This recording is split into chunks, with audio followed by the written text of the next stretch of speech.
उज्जैन नगरी अपनी विशिष्ट महानता के लिए प्रसिद्ध है। सिंह राशि के बृहस्पति के स्थित होने के कारण उज्जैन में कुंभ को सिंहस्थ कुंभ महापर्व कहते हैं। इस बार इस सिंहस्थ में विश्व हिंदू परिषद ने रुद्र सागर स्थान पर अपने विशाल कैंप की स्थापना की। इस कैंप में 15 अप्रैल से 21 मई तक अनेक धार्मिक कार्यों का संचालन हुआ। आइए देखते हैं इस पर तैयार एक रिपोर्ट। आध्यात्म और ज्ञान के जन्म स्थान भारत में आध्यात्म और ज्ञान के महासागर में गोते लगाकर अमृत निकालने का सुअवसर है प्रत्येक 12 वर्षों में होने वाला कुंभ। संगम स्थल प्रयाग, पवित्र नगरी हरिद्वार, नासिक और महाकाल की नगरी उज्जैन में ये आयोजन होते हैं। यह क्रम कब आरंभ हुआ यह कोई नहीं जानता, किंतु वैदिक साहित्य में भी इसका ऐसा ही उल्लेख मिलता है। ऐसा अनोखा आयोजन विश्व में अद्वितीय है। नान ध्यान कर ले रे साधु, नान ध्यान कर ले, पुष्ट प्राण कर ले रे साधु, पुष्ट प्राण कर ले। नान ध्यान कर ले रे साधु, नान ध्यान कर ले, पुष्ट प्राण कर ले रे साधु, पुष्ट प्राण कर ले।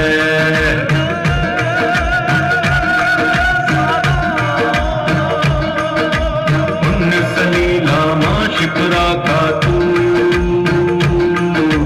मन से कर ले मान रे साधु तू। शिव शक्ति के संगम तट पर रे,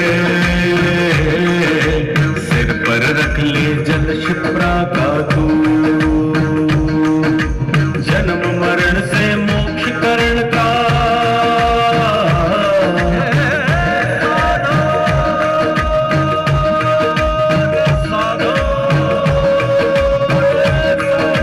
जन्म मरण से मोक्ष करण का इतना ज्ञान कर ले।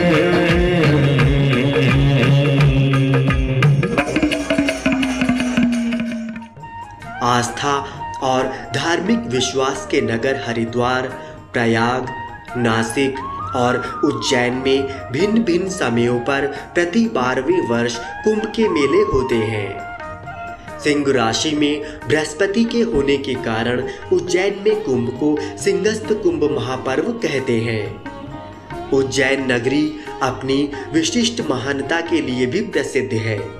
प्राचीन ग्रंथों में कुरुक्षेत्र से गया को 10 गुना, प्रयाग को 10 गुना और गया को काशी से 10 गुना पवित्र बताया गया है। लेकिन कुश स्थली अर्थात उज्जैन को गया से भी 10 गुना पवित्र कहा गया है। शिप्रा नदी ने उज्जैन के महत्व को और भी बढ़ा दिया है। विशाखा मास की पूर्णिमा को शिप्रा स्नान मोक्षदायक बताया गया है।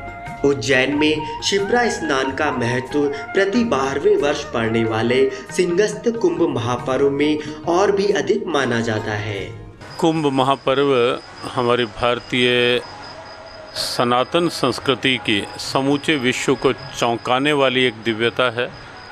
आस्था का एक विराट स्वरूप जो कुंभ में दिखाई देता है, वह वास्तव में अपने आप में एक दिव्य और अनूठा स्वरूप है। कुंभ के माध्यम से लाखों लाखों लोग अमृत के भाव से यहाँ आते हैं, ये सत्य है। महाकुंभ पर्व पूरे देश भर के पूज्य संत महात्माओं का समुदाय यहाँ एकत्रित होता है और वे सब लोग भारतीय संस्कृति, भारतीय जीवन मूल्य और भारतीय सनातन परंपरा के साथ के संदर्भ में पर्याप्त विचार विमर्श करते हैं, विचार मंथन होता है।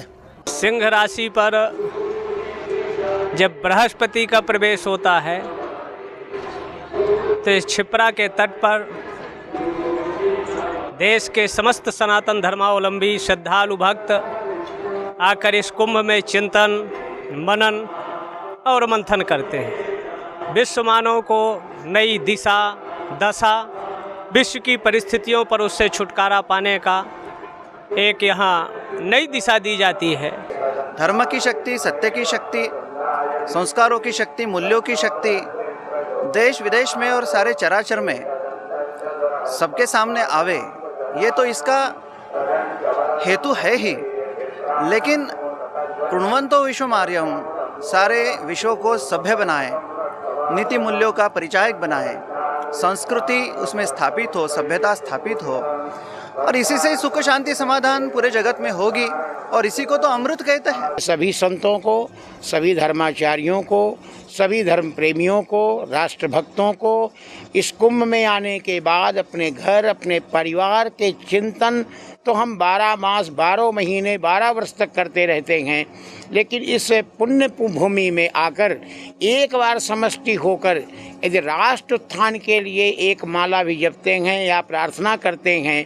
भगवान श्री कृष्ण यहाँ पर 9-10 वर्ष की अवस्था में जब रहे तो यहाँ पर गुरुकुल में महर्षि सांदीपन कश्यप गोत्री ब्राह्मण के पास 64 दिन बिताया। उज्जैन में जो कुंभ पड़ता है उसको सिंहस्थ कहते हैं, क्योंकि 12 साल में एक बार आता है। पौराणिक कथा ये है कि जब देवताओं में और राक्षसों में अमृत के लिए छीना झपटी हुई, तब देवता लोग जब लेकर के कुंभ घड़े को राक्षस भगे, तो जहाँ जहाँ उस कुंभ को रखा, अमृत के कलश की जो बूंदें छलकी, उस नक्षत्र पर, उस समय पर यहाँ पर कुंभ स्नान, कुंभ का पर्व पड़ता है। कुंभ एक हमारे सनातन धर्म का ऐसा पर्व है जो संपूर्ण विश्व भर को एकत्रित करना सिखाता है। इस अमृत पर्व के अवसर पर बिना निमंत्रण दिए करोड़ों की संख्या में जो हमारे भारतीय सनातन धर्म के अनुयायी हैं, वह लोग कुंभ नाम सुनकर के दौड़ते हुए आते हैं और अपनी धार्मिकताओं का यहाँ पर चिंतन करते हैं और समस्त विश्व भर के सनातन धर्मी व जीव मात्र को एकजुट करने का प्रयास होता है। रामानंदा स्वयं रामम प्रार्दुभूतो महितले। भगवान राम जी के अवतार में श्री रामानंदाचार्य जी महाराज हुए। सनातन धर्म और भारतीय संस्कृति और तप और तपस्या और त्याग के द्वारा परमात्मा का चिंतन करना और अपने इष्ट का निमन करना। हमारे हिंदू धर्म में परंपरा चली आ रही है, तो हमारे सब जितने भी आगे आगे चलेगा, ये हमारी परंपरा बतलाएगी कि हाँ भाई, हमारे समुद्र मथे थे देवता और दैत्य मिल कर के, तो देवताओं का जो है अमृत पिलाया गया था और दैत्यों का जहर पिलाया गया था, है कि नहीं? रहे दोनों दल अनाथकाली से है, आज से नहीं, अनाथकाली से है। तो उनका तो जो जहर पिए वो तो गए, पर देवताओं की जो वो रही वो अभी तक चल रही है और जब तक ये पृथ्वी रहेगी तब तक चलेगी। सीताराम नाम जप जग ही करना चाहिए और सब लोगों को जो भारत में रह करके सीताराम नाम का जाप नहीं करता है वह कायरता करता है और भारत में रहने का अधिकारी नहीं है। हिंदू हिंदू एक रहें, भेदभाव को नहीं सहे, संघर्षों से दुखी जगत को मानवता की शिक्षा दें।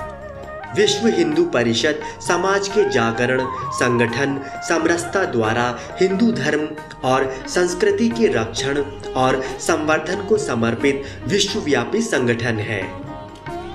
विश्व के 30 देशों में इसकी समितियां तथा 100 देशों में संपर्क है। विश्व हिंदू परिषद ने अपनी स्थापना 1964 से ही पूज्य संतों के मार्गदर्शन एवं आशीर्वाद से ही अब तक के सभी अभियान संपन्न किए। दुनिया भर में फैले कार्यकर्ताओं एवं समाज के सहयोग से एकात्मकता यात्रा, श्री राम जन्मभूमि मुक्ति आंदोलन, श्री राम सेतु रक्षा अभियान, गौ रक्षा अभियान और सामाजिक समरसता जैसे विराट अभियानों में यश प्राप्त हुआ। धर्म रक्षा के साथ एकल विद्यालय, छात्रावास, चिकित्सालय, चलित चिकित्सालय, एम्बुलेंस आदि कुल 63,000 सेवा प्रकल्प विश्व हिंदू परिषद द्वारा चलाए जाते हैं। उज्जैन के रुद्र सागर स्थान पर सिंहस्थ उज्जैन कुंभ में विश्व हिंदू परिषद ने अपने विशाल कैंप की स्थापना की। 15 अप्रैल से 21 मई तक विश्व हिंदू परिषद ने अनेक धार्मिक कार्यक्रमों का संचालन किया। यहाँ श्री राम कथा पूज्य साध्वी हेमलता दीदी के मुखारबिंद से 23 से 27 अप्रैल तक सुनाई गई। गौ कथा, गौ सेवक सम्मेलन, संत सम्मेलन, देवी शक्ति संगम जैसे आयोजन काफी महत्वपूर्ण रहे।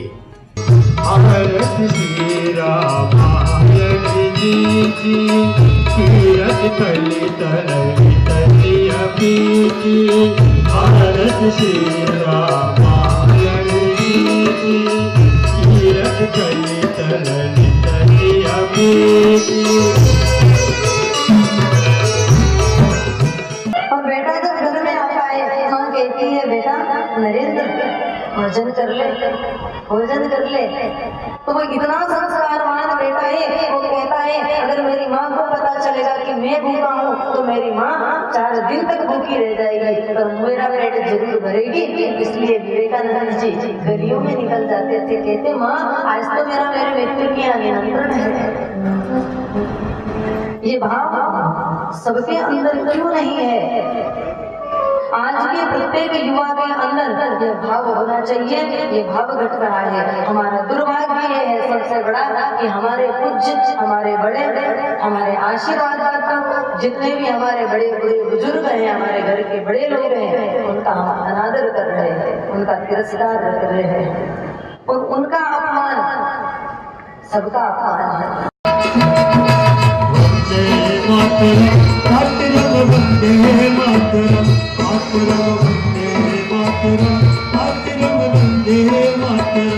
किसो अनन्य जाके अस मति न टरे हनुमंत, मैं सेवक सचराचर रूप स्वामी भगवंत। राम ने कहा हनुमान मेरा अनन्य उपासक वो नहीं है जो केवल राम नाम का जप कर रहा है, मेरा अनन्य उपासक वो नहीं है जो केवल योग की साधना कर रहा है। क्योंकि कोई भी महात्मा जिस राष्ट्र में रहता है, यदि वो राष्ट्र सुरक्षित ना हो, यदि वो राष्ट्र शांति ना हो, तो निश्चित रूप से वो योग स्थान नहीं दे सकता। राम लला हम आएंगे,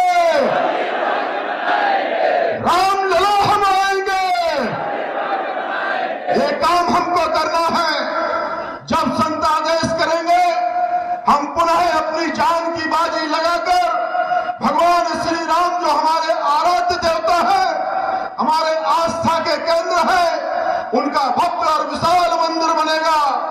उसी नक्शे के आधार पर बनेगा जो संतों ने स्वीकृति दी है, उन्हीं पत्थरों से बनेगा जो कार सेवकपुरम में रखे हैं, उसी जगह पर बनेगा जहां पुरातत्व विभाग ने एक परीक्षण करके तय कर दिया कि ये राम जन्मभूमि है, यहाँ कोई मस्जिद नहीं थी, उसी स्थान पर राम मंदिर बनेगा। मित्र, 2 प्रकार की विचारधाराएं पहले भी थी, 2 प्रकार की विचारधाराएं आज भी है। पहले भी अत्याचारी, अनाचारी, दुराचारी, व्यभिचारी, बलात्कारी काम करते थे, आज भी वही काम कर रहे हैं। उस समय पर देवताओं को, भगवानों को धरती पर अवतार लेना पड़ा। पहले भी धरती माता का अपहरण हो गया, भगवान विष्णु बड़ा अवतार लेकर के धरती माता की रक्षा किए। हमारे बेटों का अपहरण हो गया, भगवान विष्णु मत्स्य अवतार लेकर के बेटों की रक्षा की।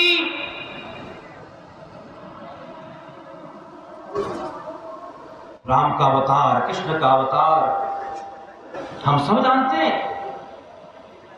वो अत्याचार आज भी हो रहा, धर्मी ताकतें आज भी बढ़ रही है, आज भी हम संघर्ष कर रहे हैं मित्रों, आज भी गाय कट रही है, आज भी लव जिहाद हो रहा है। उस समय भी सीता माता का अपहरण हुआ था, हनुमान जी अवतरित होकर के सीता माता का बदला लेने के लिए लंका पहुंच गए थे, लंका को जलाकर खाक कर दिया था। मित्रों, आज भी लव जिहाद हो रहा है, मेरी बहन बेटियों का अपहरण हो रहा है, देश की तरुणाई जग गई है। हनुमान जी ने एक लंका जलाई थी, देश का बजरंग दल का कार्यकर्ता भारत के कोने कोने पर बनी हुई लंका को समाप्त करने के लिए खड़ा हो गया है। आज के इस अवसर पर जब हम यहाँ पर एकत्रित हैं तो केवल नारे लगाने से काम नहीं चलेगा, हमें स्मरण करना पड़ेगा उन अपने पूर्वजों का, उन पुरखों का, उन जवानों का, उन युवाओं का, उन क्रांतिकारियों का जिन्होंने हंसते हंसते फांसी के फंदे के ऊपर वंदे मातरम का नारा बुलंद करते करते अपनी जान न्यौछावर कर दी। जनसंख्या वृद्धि हो तभी, क्योंकि हमारी संख्या निरंतर घट रही है और संख्या घटने से हमारे ऊपर कोई भी आक्रमण कर सकता है। हमारे यहाँ परिवार नियोजन लोग करा रहे हैं। परिवार नियोजन मैंने तो संकल्प लिया है कि जो व्यक्ति अपने यहाँ परिवार नियोजन करवाएगा उसके घर का मैं जल नहीं पीऊंगी।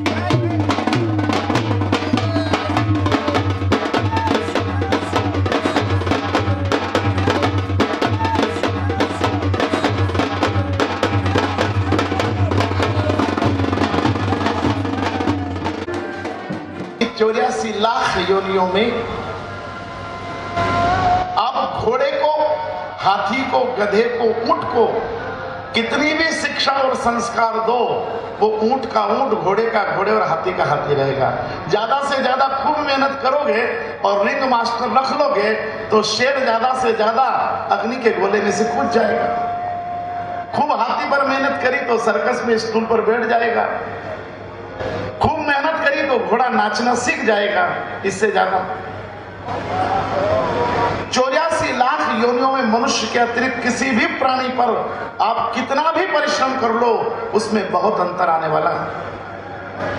लेकिन मनुष्य को अगर ठीक शिक्षा और संस्कार मिल जाए तो उत्तान यानी सिर भी हो सकता है। किसी के माथे की पगड़ी, किसी के माथे की टोपी, किसी के माथे का मुकुट, किसी के मस्तक का तिलक हो सकता है। और अगर शिक्षा और संस्कार न मिला तो किसी के जूते खाने के लायक भी। इसलिए मनुष्य में ही देवता बनने की भी संभावना है और मनुष्य में राक्षस बनने की भी संभावना। इसलिए सर्वाधिक परिवर्तन की, जिसमें मैक्सिमम चेंज की लिमिट है, वो केवल मनुष्य है। इसलिए मनुष्य उत्तान को भी जा सकता है और मनुष्य पतन को भी। ऊपर उठेगा तो स्वर्ग का अधिकारी हो जाएगा और गिरेगा तो नरक का वासी।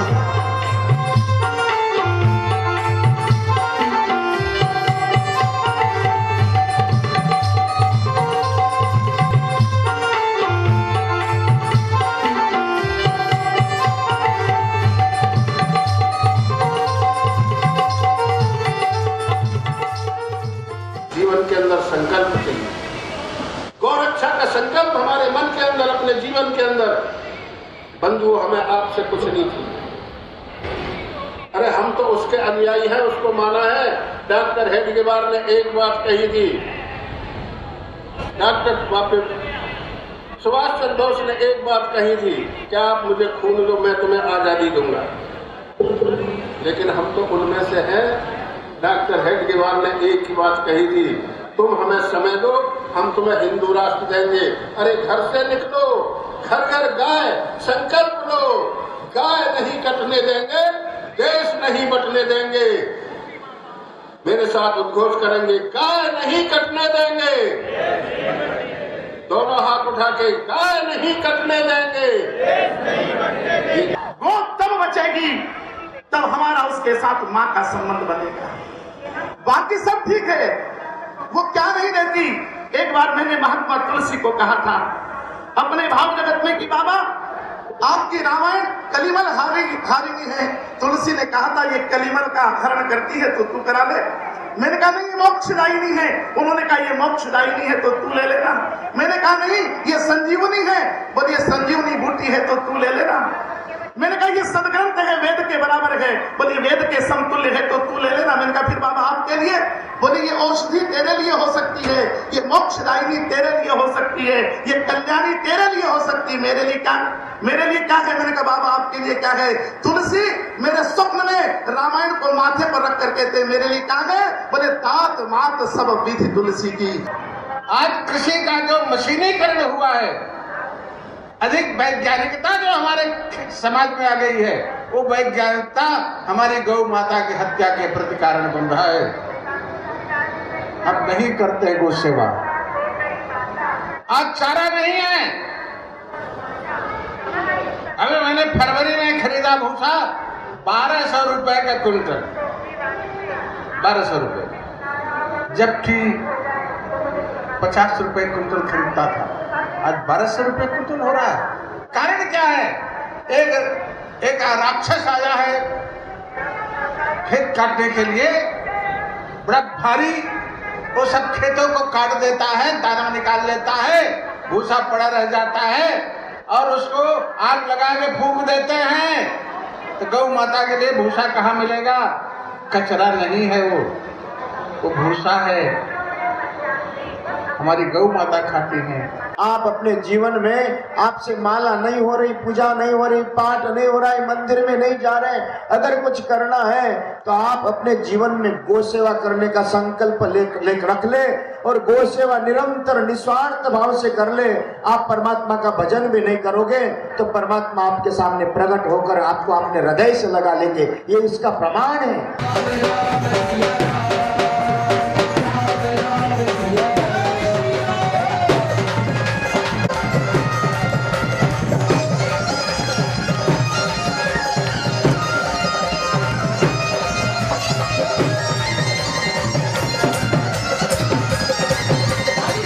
हम सबका कर्तव्य है कि हमें अपनी भूमिका का निर्वहन करना है। और भूमिका का निर्वहन कैसे होगा? भूमिका का निर्वहन ऐसे होगा कि जिन उद्देश्यों को लेकर हम कार्य करते हैं वो हमारे आचरण, व्यवहार और स्वभाव, आदत में शुमार होना चाहिए। आप लोगों के द्वारा, आप सबके द्वारा और मातृशक्ति के द्वारा जो अंकुर और जो संस्कारों के जल से सिंचन किया जाता है, बालकों में संस्कार दिए जाते हैं, उनसे निश्चित रूप से एक नई पौध तैयार होकर के आगे बढ़ करके समाज को एक नई दिशा और दशा प्रदान होती है। इसीलिए आप लोगों की भूमिका बहुत महत्वपूर्ण है। आप अपने आप को ये समझिए कि हमें समाज की दिशा और दशा बदलनी है और हमारा कौन सा कर्तव्य है, क्या कर्तव्य है। हम अपने बालकों को देश के लिए, राष्ट्र के लिए, समाज के लिए किस प्रकार से उनके मन में ऐसी विचारधारा स्थापित करें कि जिससे वो केवल अपने लिए, स्वयं के लिए न सोच करके अपितु पूर्ण समाज के लिए और हम सब के लिए सोचें, इस राष्ट्र के लिए और देश के लिए हमारे कर्तव्यों के बारे में चिंतन करें, मनन करें। ये हमारी अहम भूमिका है। तुम युग को नया आधार दो, संकल्पों को प्रेरणा साकार दो। तरुणी तुम युग को नया आधार दो। विराट दुर्गा वाहिनी का सम्मेलन देख करके मुझे ऐसा लग रहा है कि हमारी मातृशक्ति अपने धर्म, अपने देश, अपने समाज की जागृति के लिए उठ खड़ी हुई है। हमारे यहाँ तो मातृशक्ति को सबसे ज्यादा महत्व दिया जाता रहा ही है, आज भी दिया जाता है। सभी कार्यक्रमों के अलावा प्रतिदिन रात्रि में ऐतिहासिक, राष्ट्रीय और सांस्कृतिक रंगारंग मंचित कार्यक्रमों का आयोजन हुआ।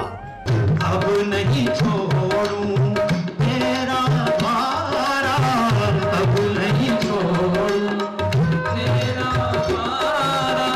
राम भक्त वो है शरण में लीजे, राम भक्त वो है शरण में लीजे। कर दुखों से पार पवन सुत विनती बारंबार, पवन सुत विनती बारंबार।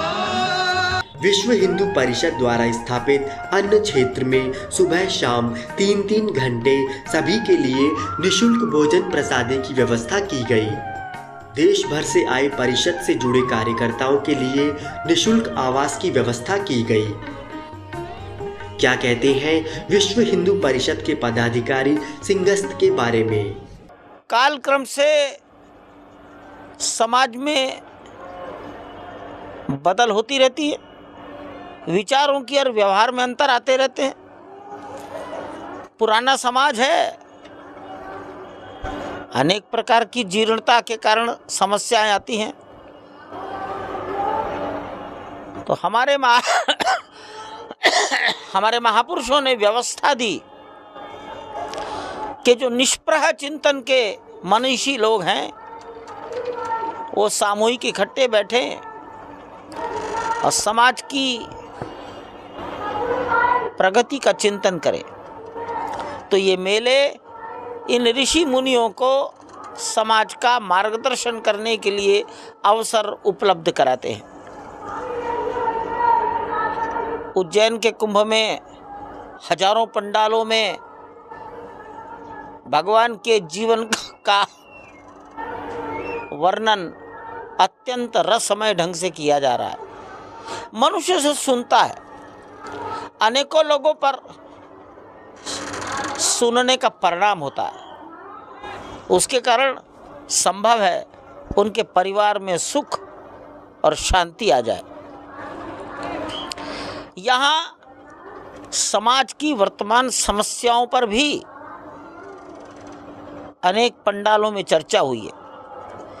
राष्ट्र की रक्षा के लिए भी यहाँ लोगों ने संकल्प लिए हैं। इस मेले ने एक और संदेश दुनिया को देता है कि कोई भूखा नहीं रहना चाहिए, कोई भूखा नहीं रहना चाहिए। इसलिए हर पंडाल में यथाशक्ति आने वाले भक्तों को, तीर्थयात्रियों को भोजन मिलता है, पंक्ति भेद नहीं होता। शमशान उर्वर क्षेत्रन पीठन्तु वनमेव च पच्चैके न लभ्यन्ते महाकाल वनाद्रते। अर्थात उज्जैन में शमशान यानी भगवान के रमण करने की जगह है, उर्वर यानी जहाँ मृत्यु होने पर मोक्ष मिलता है, क्षेत्र अर्थात जहाँ सब पापों का विनाश होता है, जहाँ पीठ है मतलब हर सिद्धि जी एवं अन्य मातृकाओं का स्थान है, जहाँ महाकाल का स्थान है। उसी 5 महान बातों का योग पृथ्वी पर सिवाय उज्जैन के और कहीं नहीं है। कई लाख वर्ष काशीवास करने से जो फल मिलता है वह फल वैशाख मास में मात्र 5 दिन अवंतिका में वास करने से मिलता है। नान ध्यान कर ले रे साधु, नान ध्यान कर ले, पुष्ट प्राण कर ले रे साधु, पुष्ट प्राण कर ले। नान ध्यान कर ले रे साधु, नान ध्यान कर ले, पुष्ट प्राण कर ले रे साधु, पुष्ट प्राण कर ले।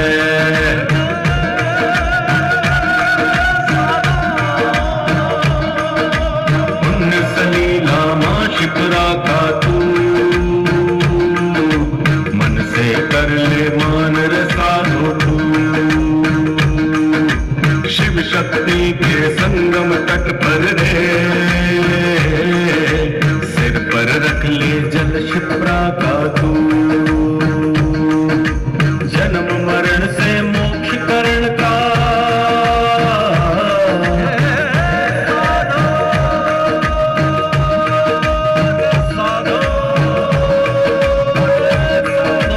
जन्म मरण से मोक्ष करण का इतना ज्ञान कर ले।